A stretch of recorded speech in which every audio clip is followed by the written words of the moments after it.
Come in. Oh, hello! Hello, my friends. You know it's I, Nook of the book. Yes, you see, I've been waiting for you, yes. Since I have not had to worry about anything else, I've found that it is best to just, wait for you. Also, I made sure that I went back to garden. I spoke with the queen. After I spoke with the queen, I went down to the bakery. Yes, it was so nice. I had myself some nice pastries. Yes, it was very, very nice. I was able to eat there, and afterwards I stocked up on a few. I was unfortunately unlucky enough that I made it as the last patron of the bakery for the day. Yes, you see, my audience with the queen ran a bit long, so I couldn't get down there in time. But that's okay, because I am planning another trip back, where I will have some of that roast suckling pig they have at the banquet, and then, of course, I will get up early and get myself some more pastries, yes. But other than that, everything is fine. Yes. And you are here for more stories, which I'm here to give you those. Yes. And we stopped with while they were on garden, and they had just spoken with the queen, and the queen had given them a task of just trying to save garden from the evil blight. For, as you see, like I said before, the blight was affecting the world tree, which was affecting all of garden. So there was parts of the garden that would not grow anything at all. And since garden's main export was food, mainly fruits, vegetables, and wild game, they did not have enough to export. No, enough to feed themselves. Yes. So, she asked them to do this for her. Well,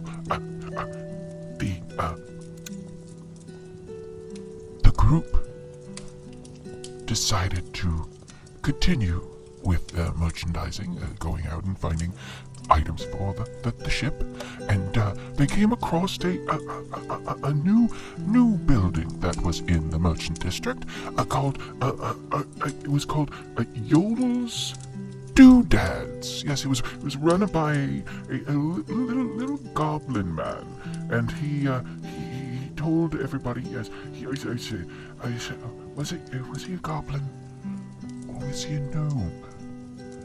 No, he was a gnome, and a very well. I will be frank. Yaz was indeed a goblin. You see, Yaz many years ago had pissed off a witch who decided to turn Yaz into a gnome. And you're probably wondering, what's so wrong about that?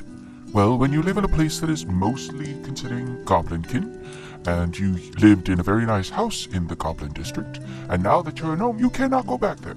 But that's okay, because he found the witch, and he did things to the witch that now allows him to do things to others. So that was probably a bad idea for everybody. Should probably just killed him. But anyways, Bad went in and spoke with Yaz, and Yaz was able to give him a great deal on some a portable forge for their ship. And you see, Fad wanted that so he could start working, since he was, of course, a tinkerer gnome who loved to be a tinkerer, and he wanted to make more of things for the ship and for himself. So he offered some money, which Yaz took, but it was not enough for the forge. However, Yaz was able to strike a deal with Vad, who basically every person he met, he had to tell them about Yaz's doodads. Come on down to downtown, where you can find Yaz's doodads, and you can get anything for a good price at Yaz. Yes, it was a compulsion, he had to say. which did not help that he had not met anyone on garden before, except for maybe the Queen and a few other people. But most people he talked to afterwards, he would have to go through that whole thing of Yaz and his two dads. So they continued on, and as they were getting ready to leave, they found a note was given to them by the druids who ran their shop. These druids who had given them furnishings for the rooms on, of course, their ship. They were able to give them items so that they would have moss and grass growing in their rooms, especially for Pennas, who wanted a nice room for herself to be more druid-like. And the merchants at the Druidcraft, Lancaster and Astoria, they gave her a note, and it read, it said, message for Penna.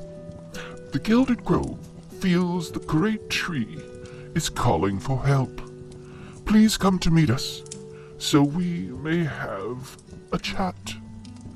We feel that we could provide more information, but would rather speak face to face. Vaxador Flowercloud, head of the Gilded Grove, aka the Gilded Leaves, are in the Gilded Grove. Well, can't get better than that for an endorsement to go somewhere, so they decided to go. With that, they found their way to a nice little wagon train that was heading to Tripp's Hollow. Now, you're probably wondering, where is Tripp's Hollow?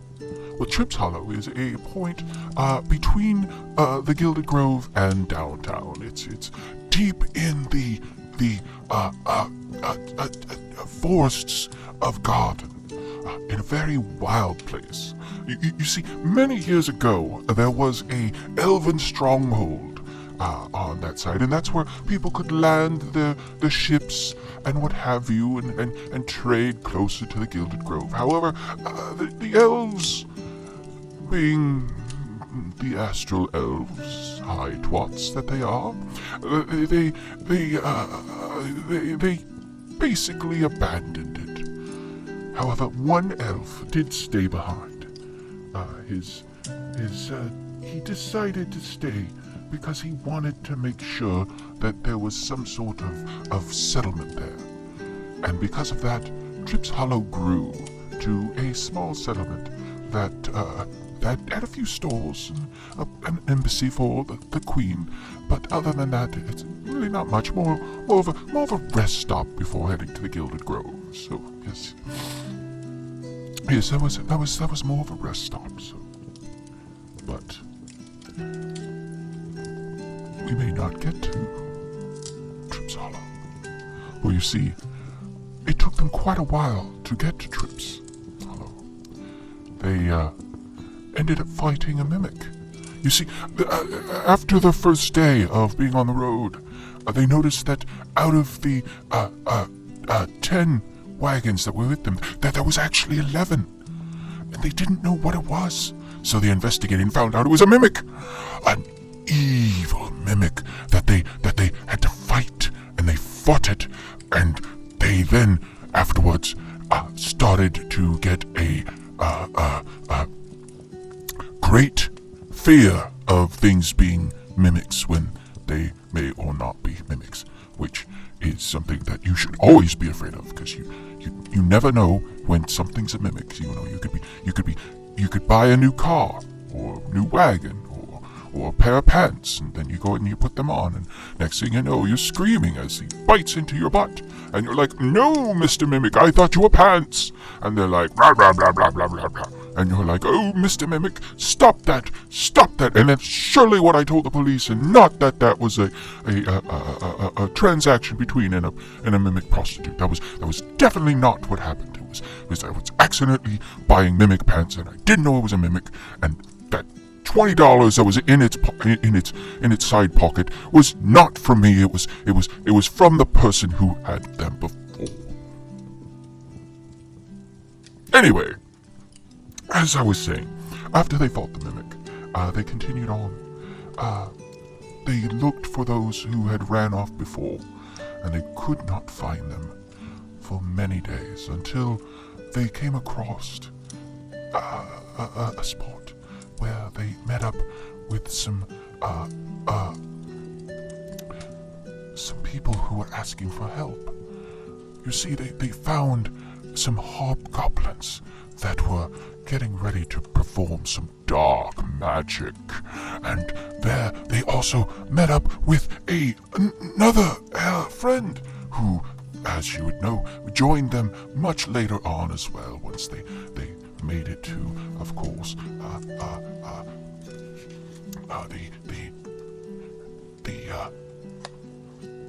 my brain's not working, I'm sorry. As they went to the unders of Yondu. Like I said, I'm not on anything. I am just very old and things slip from my mind. You know, and that's what I tell the police whenever they find me doing something I'm not supposed to. I just say, I've slipped from my mind, officer. I have no idea what's going on. I have no idea. So, but it was a gnome rogue known as Saturnalia, and her friend, a Asimir warlock named Zane. They joined the group as they fought against these hobgoblins, and the hobgoblins ran away that could.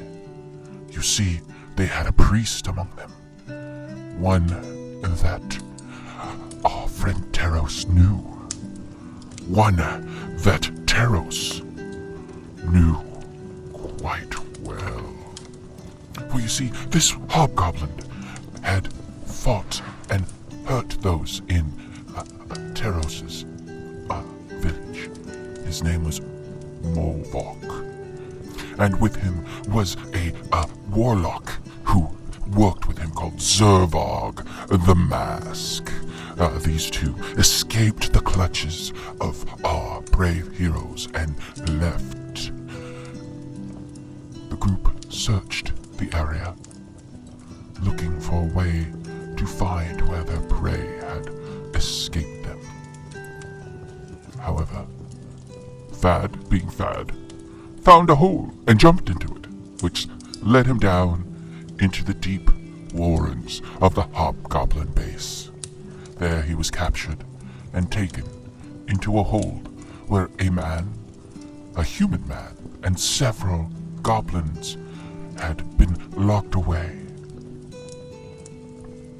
The rest of the group could not fit down into the hole, so they had to find another way. And of course they did.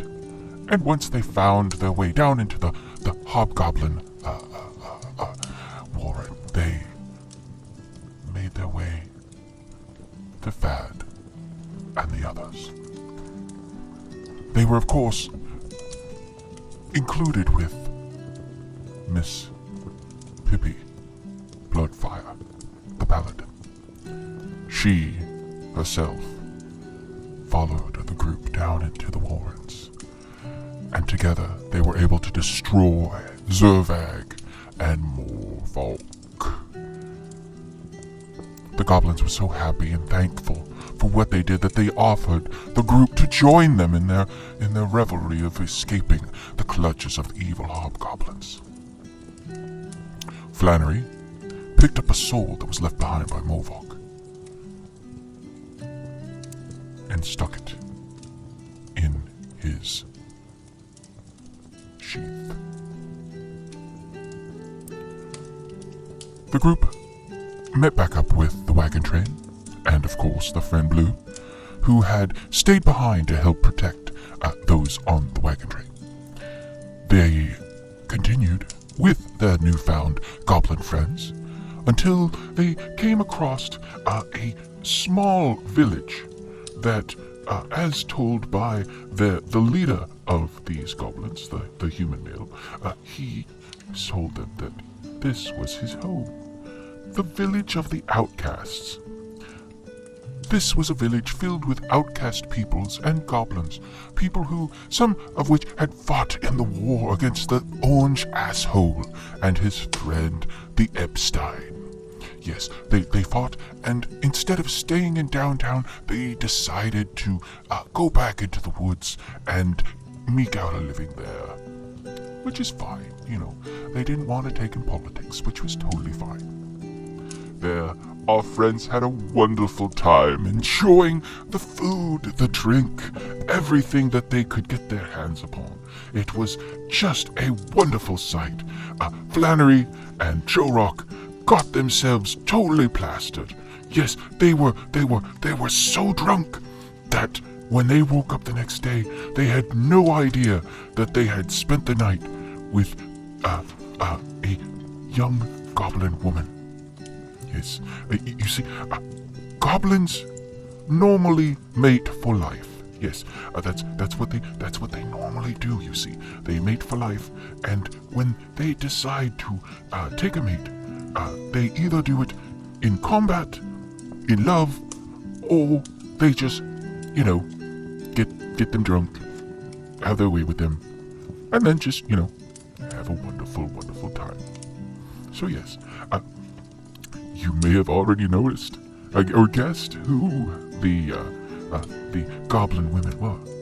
Oh yes, you see, the goblin women were, of course, Niki and Siki. Yes. You see, Niki and Siki, they had been there, and they had actually been one of the people to fight the battle for Garden, and they were offered the chance of staying in downtown, but they decided to go back to the village and help their parents rebuild, and so they did. Now, Niki had found herself, of course, Flannery, and I have been able to speak with Niki and asked her why she chose Flannery. And she told me that specifically, it was none of my goddamn business, and that if I continued asking her questions, she would cut off my dick and put it in a pickle jar. So I did not ask her any further questions, but I did ask Siki, and Siki told me that when she and Joe Rock sat down that night and they started talking, as people do, and she was able to actually have a wonderful conversation, learn quite a bit about Joe Rock before Joe Rock got too drunk to realize where he was going. And with that, she realized, this man is for me, and she took him to bed. Now, the group now added 2 more, since they were going to accompany their new husbands along the trip, left the village of outcasts to head to Tripp's Hollow. The wagon train really didn't have any issues after that. There was a conversation with a very randy bush and some unhelpful plants and trees that Penna spoke to, but we will not get into that, for I am personally very upset at the bush. For you see, the bush did not tell me that because I had found myself out into the woods, and when you are in the woods, you do not have an outhouse or anywhere to go, so I had to use a bush. And when I was finished, I heard a moan from the bush, and I had realized, oh crap, I have my speak with plants ring on, and it was activated, and the bush made some moaning gestures that I will say were very, very, very frightening and very pornographic. So I left the bush and made my way back to Gardens downtown, so I could go back and be away from the bushes that were surrounding that bush. Yes. It's very, that's a lesson for all of you out there. If you can speak with plants does not mean that you should. It just means that you can. And when you do speak with plants, there's a time where you will want to not speak with the plants. yes, it's a time when you find out that there are such things as pervy plants. Yes, pervy plants, gross plants, and of course, just downright sickening plants. So yes, but yes, when the group finally made it to Trips Hollow, they were invited to the Goblin Embassy to speak with the goblins there. But I think that's enough for today. I will let you go. Oh goodness. Oh, that mutton is coming back up. I should have never ever ate mutton with former President Dongle. He's a terrible, terrible person. But he loves mutton, and I love a nice MLT. You know, mutton, lettuce, tomato sandwich when the mutton's nice and lean. It's very good, very good. And that tomato has that nice little perk. Oh, and what little? Oh my! It's time to feed my cat. They're getting very upset. Don't worry. Like, yes, I know. I will feed you in just a second. It will be just. I'm almost done with my friend. Okay, I'm almost done. So yes. I will speak with you all later. And remember, if you're in the woods and you have the ability to speak with animals and plants, really think about your life choices before you decide to speak with said animals and or plants, for you may learn some things you've never wanted to know, and, of course, find out things about plants that will make you turn into not a vegetarian or a carnivore, but someone who will never want to eat anything ever again. Yes. Believe you me, it took me about 1.5 years before I could actually look at a salad the same way. I still get weirded out whenever I see a bush on my way from the store and walking home. Well, why do you think I have a rock garden? I have a rock garden because I had bushes out front, and then after I spoke with that one bush, I ripped out those bushes and I put them in. I didn't destroy them. I put them in a different spot. I donated them to the park. I don't go to the park because I don't want to find out what those butchers have in store for me. I don't want to know, because if I do, I may want to not eat anything alive, be it plant, animal, fungi, or even dirt. I won't eat dirt. So I would probably starve.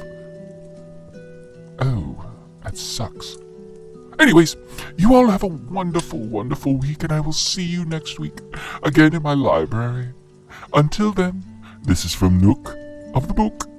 Have a wonderful day, and I said that again. I promise I am not on any medications. Toodles.